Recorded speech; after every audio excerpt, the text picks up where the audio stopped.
So look, fam, we have an awesome show for you today. If you guys have been following my channel, you know it's probably been over 2 years since I first started talking to you guys about Venom Customs. And I've reviewed multiple Venom Custom guns at this point, my own, as well as guns that were provided me through Covert. And I have raved. I've told you guys that in my book, there is a short list of the best gun builders out there. And there's no doubt that Venom Customs is on that list. And I am very, very pleased to have the man behind Venom Customs join us here today. So, Don, welcome to the show. Thank you. Thank you for having me.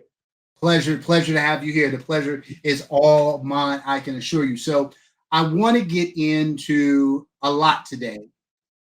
Start off with some background questions, kind of talk to about Venom Customs and then the 2011 market as a whole. But I want this to be educational. It's very rare, certainly not when I'm talking. My audience doesn't get the benefit of somebody with your experience and knowledge base. And I think if we can wrap up this interview with our audience being a lot more informed, and I will say this about my audience, what I love about it is I have everyone, every level, from the person who is looking to buy their very, very first 2011 to the high level grandmaster competition shooter who's been shooting 2011s for a decade, right? I have, and everything in between. So I think it's going to be phenomenal. I think everybody should walk away from this knowing a lot more than they did when we started. So at least that's the goal. So I'll start off with asking you some background questions, Don.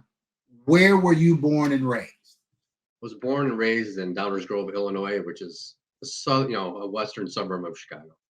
Okay. Talk to me a little bit about like kind of what your upbringing was like. Oh, my upbringing was good. Mother and father in the home, and just typical childhood.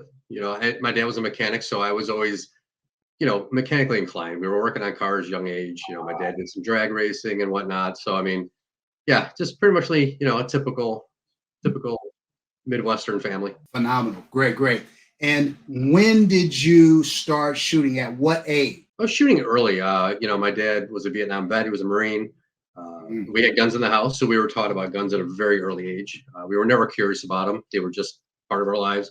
So I hunted and whatnot. My very first gun I ever shot was a double-barreled shotgun, doing some dove hunting with father. So yeah, we grew up with it, so it was always around.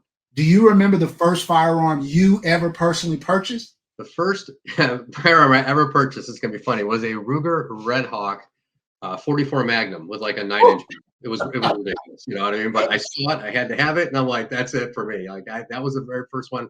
Handgun I ever purchased. I had some hunting rifles and stuff like that, but that was the very first handgun I ever purchased. And I know you are a long-term shooter, a long-term competition shooter. What was the first competition pistol you ever purchased? Glock 17. Nice. So you started off with Glock. Yep, I started out with a Glock 17, then a Glock 34. Competed with those for quite a while. Then I bought, and it's funny because I had some Les Baer 1911s. Okay. But I didn't want to compete with them. I started competing. I'm like, I want something that if I fall with it, if I drop it in the mud, I didn't care about. Now, Glock was the perfect gun at the time. So I'm like, let's do it. And to this day, Glock 17 is still my nightstand gun. I still love Glocks. So I'm still a huge Glock fan to this day. Fantastic. And then what was the first 2011 you ever purchased? First 2011 was an STI Edge in 40 caliber. Okay. And then it's funny because I had a Dan Bedell, and then I had some Infinity sight trackers that I competed with, and then I went right to open after that. I just couldn't help it. As soon as I had an open gun in my hand, that was it. Okay, fantastic. So let's kind of talk about Venom Customs. So you're born and raised in a firearm friendly home where firearms were kind of a part of your evolution. Yep. You shot, you hunted, you kind of evolved in a competition in the Glock space. How did you start or when did you decide to start making your own 2011? Well, it kind of started with, you buy something, right? And you know how this goes. You send it out for some work, you shoot it for a bit. You're like, okay, I need a better trigger or I need different sights. And the Glock stuff was pretty simple. But when it came to the 2011 stuff, so you're like, okay, I'm going to get this done. You send it out. And of course, gunsmith time is at least 2 or 3 times as long as they tell you. So you're like, Right. okay, listen, at the end of the shooting season, it's October, November in Chicago. It's pretty much done. You can get a few matches through the winter, but outdoor stuff's over. So you send your stuff out. And then spring comes along and you still haven't gotten your gun back and you got to buy something else so you can start the season. And I was a mechanic. I've been a mechanic for 20 years at that point. So I'm like, you know what? Why am I not doing this stuff myself? So I kind of started the evolution of working on my own guns, doing my own trigger jobs, my own sights, switching safeties around. I'm a left-handed shooter. So that's kind of how it went. And then a buddy of mine who he owned a company, everything for like the Springfield XD. He Okay. did wells, everything for Springfield, and he wanted to build an open gun. So he had like a short block, I think, from Springer Precision, and then I built the rest of it, and it ran just fine. Everything was fine. So that's kind of where it started. And then I literally told my wife, I said, "Listen, I kind of want to pursue this a little bit, but I kind of wanted something for a little bit closer to retirement." So I told her, I said, "Listen, I'm going to dip into my 401k and I'm going to buy some of these machines." And she's like, "Well, okay." Really, too on board, but she wasn't, she wasn't like, that's a bad idea. She knows that I'm a hard worker and I'm going to do whatever I want to do as far as this is concerned. So she just said, okay. And, when they were wheeling the mill up the driveway into the garage, that's kind of when it got real because I had never even turned one on before. So, Oh wow. oh yeah, I had no training on that stuff at all. But for whatever reason, to be 100% honest, I see this stuff and I just understand it. So for me, it didn't take long. I mean, I built my first gun maybe 3 months after I got the mill. So, and it's funny because that gun is still being used today. So, Wow. yeah, that's crazy. After all these years, it's still out there. So, and that's kind of how it went for me. I just kind of self-taught. But listen, yes, I'm self-taught, but I also had help from many other people along the way. At the time, Gary Natalie was the guy who was building some of my guns, and he was in Pennsylvania, and he's since retired, but he's a great guy. And I was able to bounce questions off him. It's not like today, right, where you can go on the internet and everything's just right in front of you. You can learn whatever. So you kind of have to take the information that you get and then incorporate it into doing what you are doing.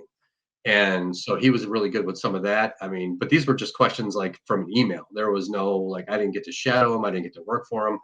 And listen, I did scrap some parts in my time for sure. I always called it the price of tuition. You know what I mean? Right. But honestly, I just have a meticulous nature. And I now build guns the way I would want them if I were to buy one. And that's what I try to do. I try to, like, every little thing I do is there's a reason for it. And my checklists are long, and listen, the more you build guns, the more you get bit by things, whether it's parts out of spec, whether it's your work, the things are going to happen that you're going to have to figure out. And it's whether or not you can figure them out and then incorporate never having those problems again.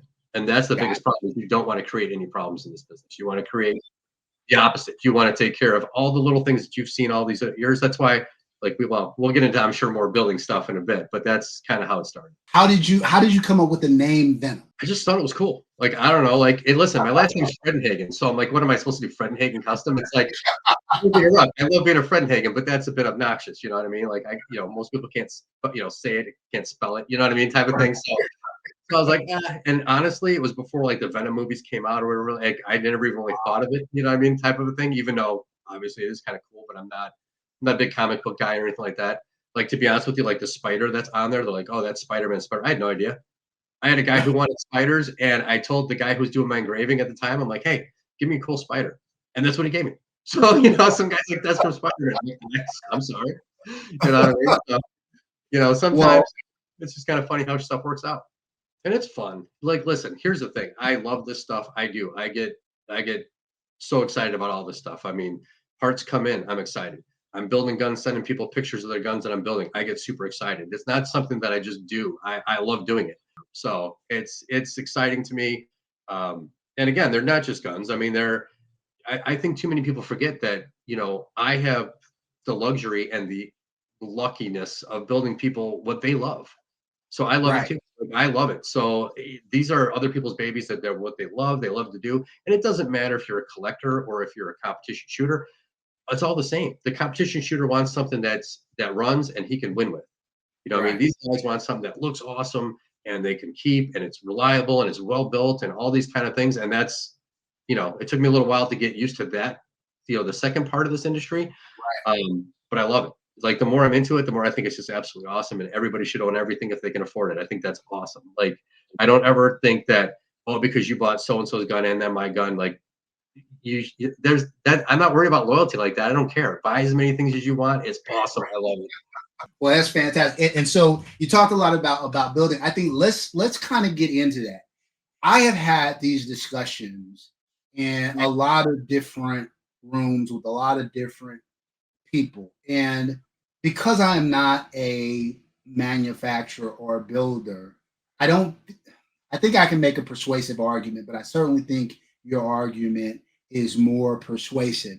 I think that a lot of people think who are not as who are not as well informed, they think that a 2011 is a 2011 is a 2011. That it's you order, your internals, you order your grip, you order your frame, you get your slide, you assemble it similar to the way that maybe a lot of people think of AR in how things Sure. go into building an AR. And they think you just assemble the parts and boom, now you've got your 2011, right? Absolutely. You and I know there's a lot more that goes into that. Yeah. So talk to us about Venom Customs approach to building 2011, the approach itself, and then how maybe that differs from other builders. But for me, like I said, I build guns the way I would like them if I was to buy one. And so for me, obviously I source my parts. There's been, the Atlas parts, and people have had things to say about the Atlas thing. But, it's funny, like I didn't approach Atlas to do this. Atlas approached a few of us builders because they wanted to get to the parts game. And this is kind of the outcome of that. And it wasn't like, hey, let's do this. And it was the next day. It took years getting all this together. It took input of, myself and the guys from Atlas, their engineers, Adam from Atlas, who's a great guy. Pat Rafferty, like we all have, Hayes, we all have says in what goes on. So like the new parts, we sign things that we don't discuss how they're made or all these kind of things. However, we have input because they're using, our years of knowledge and what we like, and they're combining it with their years of knowledge and what they like. And then we're all coming up with something that we believe is pretty awesome. And that's where these parts come from. And I think that's why Atlas actually builds some of the very best parts. But as far as how I build a gun, it's passion and everything. And the funny thing is there's nothing in my shop, nothing that gets taken out of the package and put in the gun. Not a spring, not the pins, none of that stuff. They're all polished. You'd be so shocked I could have 45 minutes on a guide rod and a spring plug. Because when I rack that gun, I don't want to feel the spring. When you rack a Hayes, when you rack a Rafferty, when you rack some of these guns and they feel different and special, that's because every little single thing has been done. Like we talked about, I'll have an hour inside of a slide before I even put the barrel in there to start fitting a barrel. Things get machined out that I want out of the way. I like my ejectors nice and tight where there's no gaps, no seams. I like the fact that to me, screams custom. It screams the attention to detail as opposed to taking one out, tuning the end of it and just putting it in there and calling it a day. So all these things take a ton of time. And here's the other thing, like I don't have to worry about, this isn't GM. If 1,000 cars don't roll off that line, during the day, somebody's head rolls. If that gun doesn't budge 1 inch today, so be it. But I'm going to make it the best I can. So if I don't get that out of the short block, the feel that I'm looking for when I rack it, then I take it apart and I find out why. I mark things and I go over them. So I have the luxury of time really not mattering because I can't produce that many guns. I produce about 49 guns a year, 48, 49 guns a year. That's a great year for me. So I can sit at the bench and just go over things and make sure and mark them and and refit them and do all these kind of things where other manufacturers don't have that kind of time, and nor should they. They have a factory with a bunch of people. I have me, myself, and I. So and it's the same with prep. It's the same with everything. I mean, I hand prep all these parts myself. My hands look like I'm 200 years old for a reason. I mean, I literally have sore fingers every day. But I don't complain about it because I like it. I dig it. This is the way I wanted to do it. Now, listen, I'm also very proud of the fact that these guns aren't the same as the guns, they're better than the guns I built 2 years ago. I think that's one of the things that a lot of people miss. And it's kind of sad because to me, this is the passion, right? Where the passion truly comes in is always improving, always learning, never being closed-minded. You get a lot of builders out there who like my way's the only way, or I know better. Like you get some of that. That's to me is exactly the wrong philosophy to have, man. I love to learn. The day that I'm stopped learning anything or a better way to do something, or wow, I found out something, on this particular part that I truly didn't like that I thought I did, all these things. You have to be open-minded to all of it because, you know, it will make you better. And that's, I think, one of the things that I'm really, really lucky about is the fact of my relationships in this industry. I'm a good friend with Pat Rafferty. Me and Pat have done so much work together. Um, the barrel fixture that we use to cut our barrels, I came up with it. He came up with the way that holds them in perfectly, and it's adjustable if we ever need to adjust. And it's Mm. really repeatable. That's huge, right? So together we took something that was good and made it great. And I think that's a big thing. But for me, like I said, there's no such thing as anything that comes out of a package that goes in this gun that is not addressed. Like I'm telling you, I'll have time in the spring itself. I want everything to feel exactly the way it should feel. And I want that repeatable down the line. See, that's the thing is like if I build 10 guns and one of them I'm like, oh yeah, well, it should be 10 of them. I'm saying that, right? Like, so that in lies where the time truly lies is to make sure that they're all the same. Like you said, you work with Covert, and Covert's awesome. So you get to feel a lot of guns that come in, and you'll feel certain companies like, wow, this gun feels great. And you'll pick up the next one, and it's not so much because one of them got a little bit luckier on, you know what I mean? And because they're producing guns, they have to make 100 guns a month or this many guns a month. I don't have that problem. So I can take the time it takes to make all of them as close to equal as I can, so that no matter what, if it's a GM shooter, in Utah, as opposed to, just somebody who puts 50 rounds a year through the gun, I don't care. The one guy's not Right. going to get a better gun over the other guy. Like I'm trying to give them both the exact same experience. Right. No, 100%. I couldn't agree more. The other thing you said when you were talking about it, you said you pick up a Hayes, you pick up a Rafferty, you pick up a Venom, they feel different. Now you understand why they feel different. For me, it's more of like a visceral response to the guns. But I have currently one Venom, and we're working on that. Yep. But I have one Venom, Well, one Rafferty, and one Hayes, right? And I have over 40 2011s in my collection. But those three are by far my favorites, and I feel like they're the best manufactured guns. And I try to explain it to people, but unless you have the guns in your hand, and some people, when I talk about how the gun feels when you like rack the slide, some people are misinterpreting what I'm saying when I say that because they think, oh, well, if you just put a light spring, then it'll be. No, that's right. not what I mean. It's the way the gun is grooved. It's the Yep. way it is fitted that Venoms, Hayes, Rafferty guns, they feel different Yep. than any other 2011s on the market. So can you talk to us a little bit about what you do Mhm.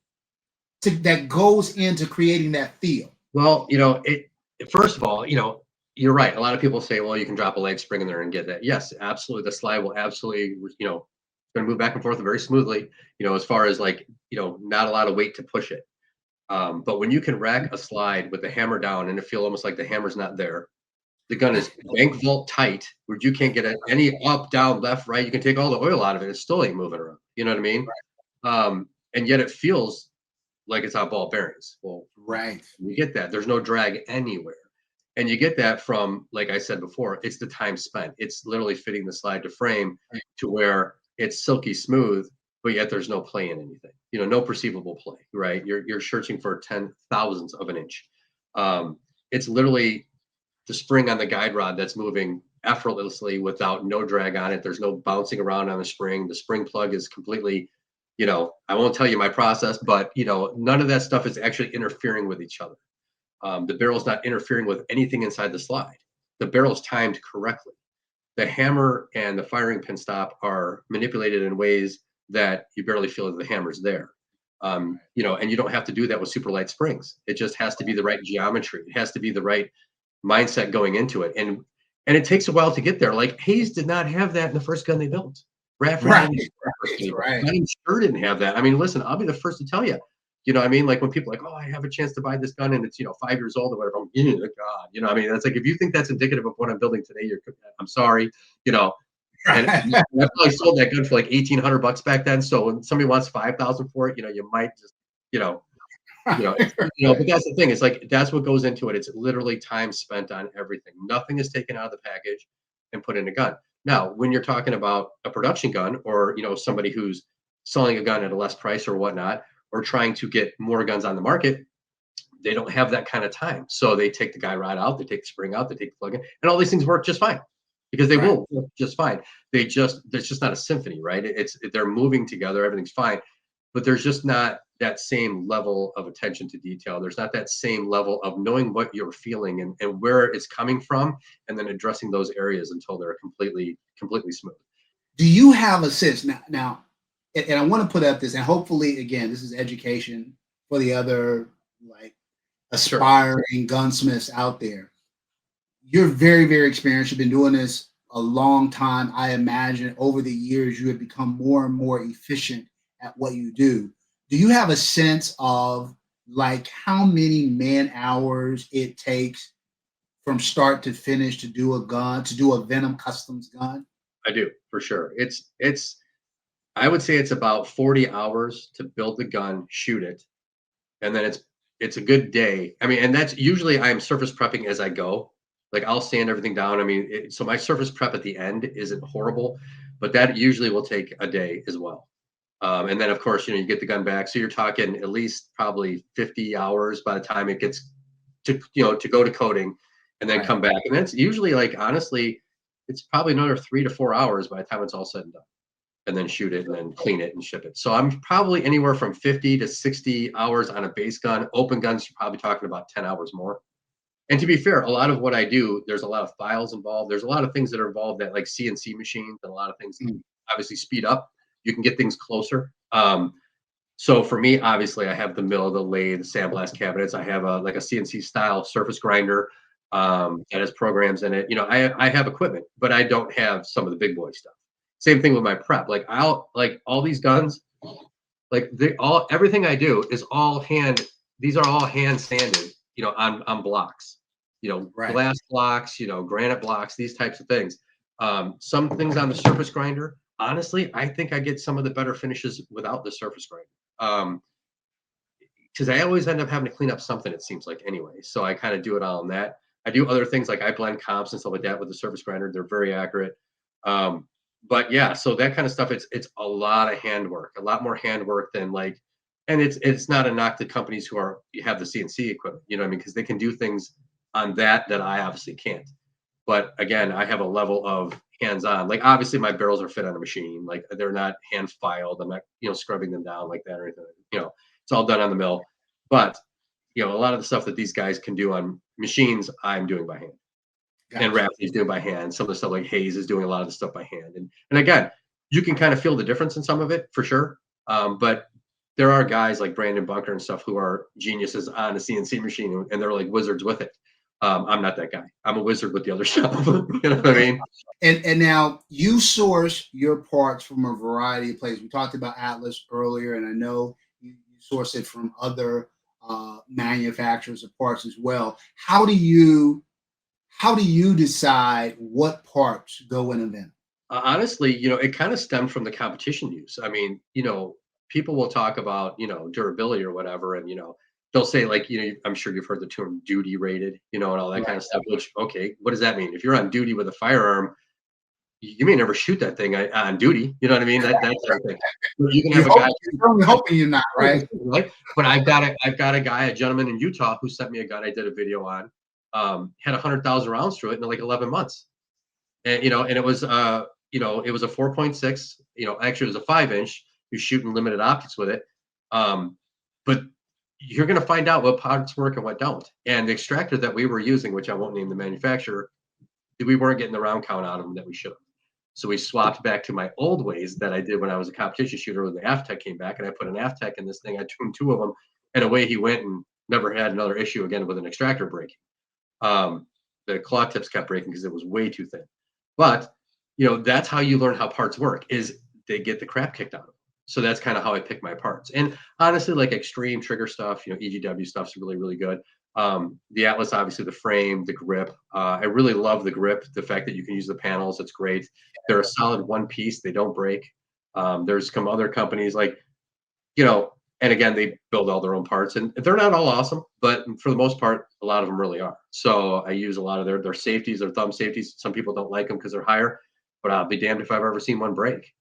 I mean, that's a robust part. So I like things that are obviously not MIM, and I like things that are, robust and ergonomic. And that's Right. kind of cool. So as long as they're robust, barrels, I like KKM barrels the best. That's always what I've used. And I've had a ton of rounds through them. The Atlas barrels that they've been producing, I've had some say into that kind of stuff, the dimensions and whatnot. And they're also very good. But everything I source is all the best quality I can find, and it's what I've been using that I know works, and it will continue to work for many years. Some people will say, not me, but some people will say, and I've had this discussion with people. Well, look, people like Venom, people like Hayes, people like Rafferty, they're just using other people's parts. They don't make the parts internally. Um, Again, kind of harkening back to that theme, like all you guys do is assemble. You talked a little bit Right. earlier about what you go through with each individual part. Not like you pull a part out of the bag or box or whatever and toss it into the gun. You spend a lot of time fine tuning that process. But for those people who would say, people who manufacture all their own parts are somehow better than people who are sourcing parts, what would be your response to that? Well, I think there's a few things there to kind of digest. And one, there's some truth to that in the fact that they're obviously smarter. You know what I mean? Like if you can source all and make all your own parts, then with the exception of a machine going down, you really never have a part shortage. You should have a Right. parts surplus. And at that point, when you have a certain amount of surplus, you sell parts, and then all the parts you're kind of building in your gun are free. Like it's kind of a brilliant plan. So yes, it's a very smart way to go. It's also a very good way to try to get the quality you're looking for and everything else. Um, Now, some of the people that manufacture all their own parts do a phenomenal job with their parts, and some don't. So you're going to have some really crappy parts that they're manufacturing. Does that make them better? I would say no. But you know, the thing that kind of differentiates a little bit is that if you're expecting every custom gun builder, like how would you get a one-off custom from somebody if they're producing all their own parts? Like, so you want me to have a CNC machine to produce that barrel, that everything, and then I'm building you one off gun that you want, and then so and so one off gun. So what are these machines doing in the background the whole time when I'm actually doing all this work on this gun, right? Like a one-man shop or a two-man shop or whatever, like even a company like Hayes, they can't produce all their own parts. Now they can Right. actually devise things and have somebody else produce some things for them or whatever, or even a few in-house maybe. But yeah, so like yeah, a big company like Atlas, who's making what, like 500 guns a month maybe. Um, yeah, they need that because if somebody else cuts them off, they used to use PT parts, right? The grips, the Right. frames. I Yeah, remember that. yeah. Well, when you aggravate, somebody over there at PT, and they say, hey, listen, we're not going to give you parts anymore. Guess what? Your door shut. Right. You shut your company down. So yes, for a company like Atlas, it is imperative that they make their own parts. The beauty of it is be able to pick exactly what I want for each application because some parts don't necessarily work. Like the gun you and I are building together, right? You specifically wanted the parts that we chose to start with, right? You're like, I want it on this frame, this grip, all these kind of things. Well, like I said, when we're talking about the comp and all these things, I'm going to pick exactly what suits what we're trying to accomplish in a way that it's a quality part, but also is exactly what you are looking for in the end. You want it to shoot the way you're talking about it to shoot. So therefore, all that comes into play as well. And again, that kind of gives me a very broad stroke as to what I want to purchase and how I want to take care of that. Solve each and every issue that's we're trying to solve as far as building a one-off custom gun for you, not just for somebody else or not just because I can build it and sell it. It's for you. So it's tailored to exactly what you want it to be. So therefore, it's kind of hard to do that, when you're producing all your own parts, because there are things that you're going to want that obviously like Atlas doesn't supply, or Infinity doesn't supply, or Venom can't get, or whatever it is. So there's a lot that goes into that. thought process as well. Now, you mentioned that you don't like to use mem parts. There's a lot of discussion about mem parts versus non-mem parts. Talk to me a little bit about the advantages of mem parts, if there are any, and the disadvantages of using mem parts, and why you don't use them in any of your firearms. It's funny because I think in certain aspects, MIM has gotten a bad rap that maybe they should not necessarily have gotten. You see a lot of guns using MIM parts, like Kimber's back in the day. And listen, Kimber sold an absolute ton of guns. You know what I mean? They sold a ton of guns. And you didn't see like crazy stuff just falling off these guns like people like to think. Oh, it's MIM. It's literally just self-destructing as you look at it. Their safeties were MIM parts, and they're metal injection molded. So they pour the metal into the mold. They come out in these parts. Obviously the disadvantages is you can have voids in steel, you can have different consistencies of steel being poured in. Like there's all sorts of things that can go along with that, as opposed to a bar stock of 4140 tool steel, let's say. That's what it is. So when it's being machined out of it, it's a strong stock part all the way through. One more question about Venom.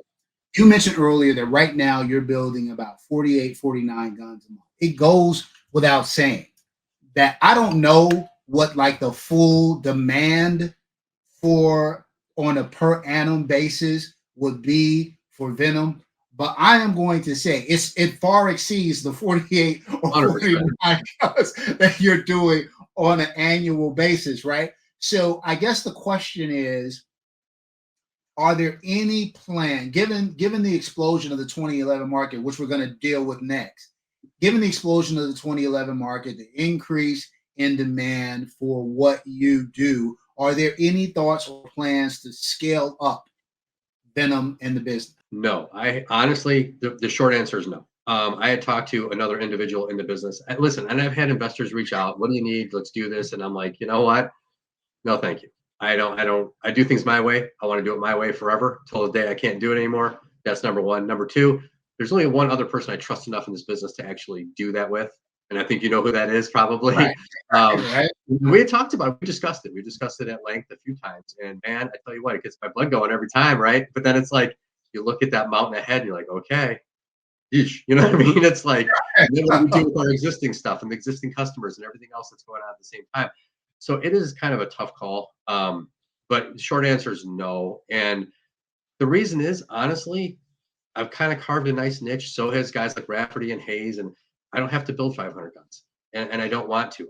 I still want Venom to be what it is, which is me trying to give the best quality I possibly can, and hopefully that's improving all the time. That's the goal.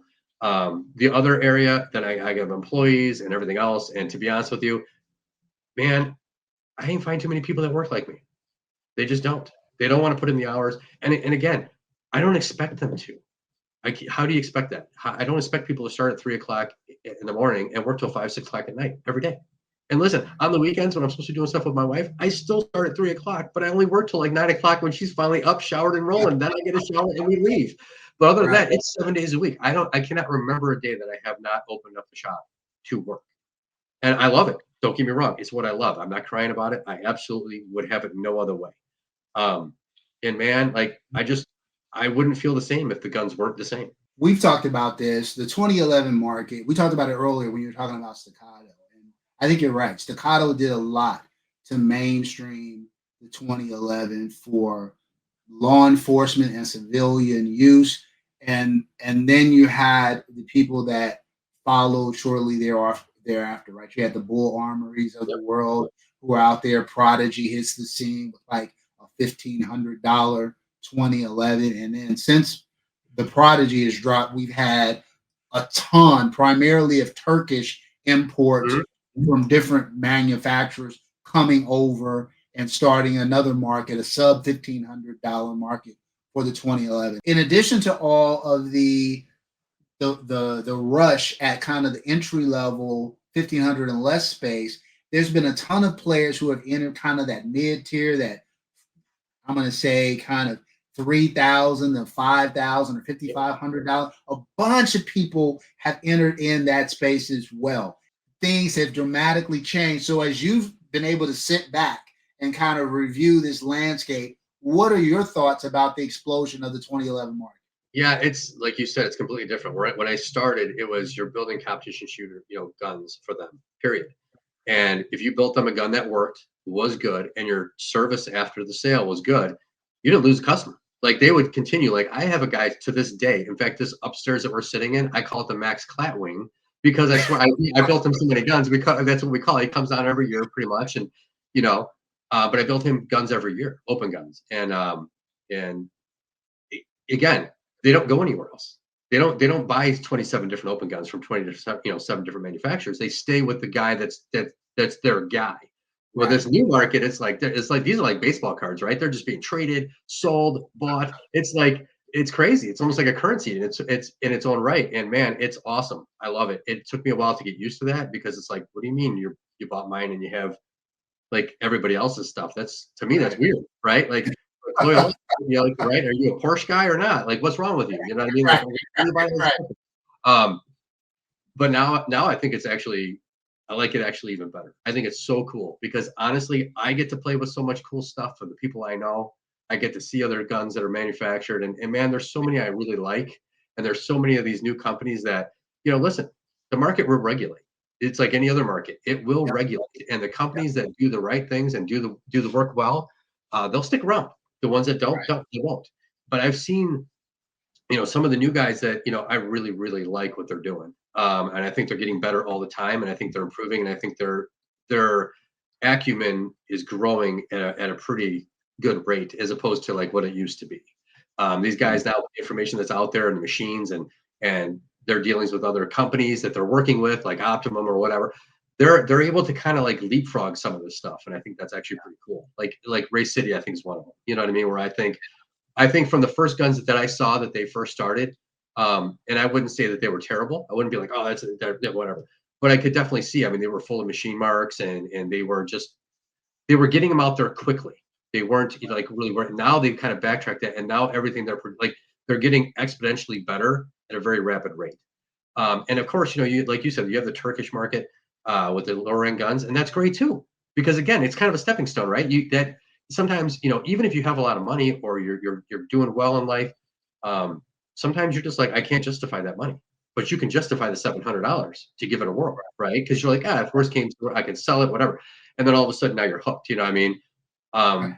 But again, it's like, will this market stay like this forever? I wouldn't think so. And in certain respects, I kind of hope it doesn't. And it's not ego talk or anything else, but some of the stuff that's been driven up and some of these people that are buying guns just to flip them and doing other things like that, like that's a whole other market in itself that I've actually never seen before. Like that, it's crazy that people will literally buy that Infinity for $11,000 and then flip it for 20 something.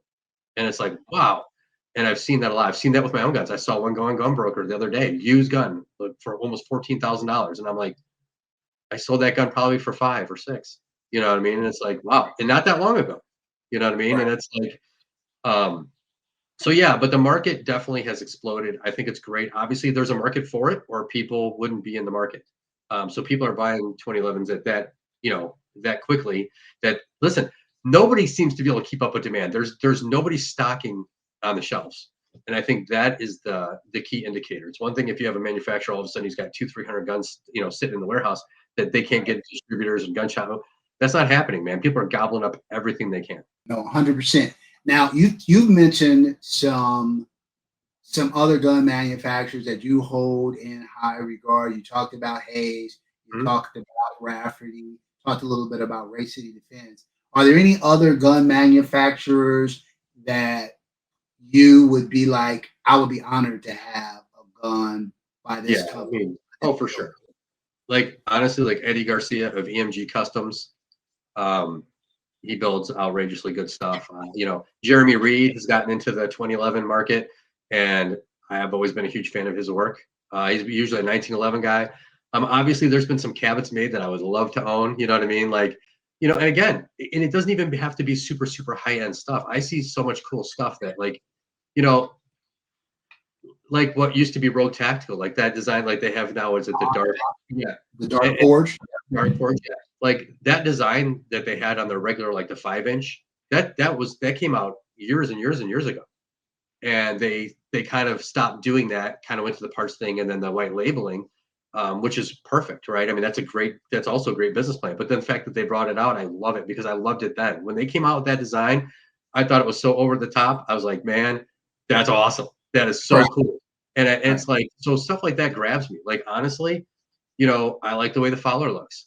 You know, I look at it and I'm like, man, that is a cool looking gun. Like, it's so busy that I just can't help but to love it. And usually, it's funny, 'cause all the things I've ever built for myself aren't flashy like this. Like this one's my wife's gun or whatnot. But I'm more of a like a black, you know, DLC guy. I'm more of about really aggressive cocking serrations and pretty muchly a little less flair. And it just turned into like somebody wanted a spider, then all of a sudden spider, then 2 spiders, 10 spiders, 20. I'm like, oh my God. Like, now it's like everything I build, like everybody wants the web on the barrel. Like that's the way it's turned into. So now it's a much busier look than I had ever intended. But now I love it. So if I built myself one to carry or whatever, I'd probably put them all on there because that is Venom Custom, it seems like, right?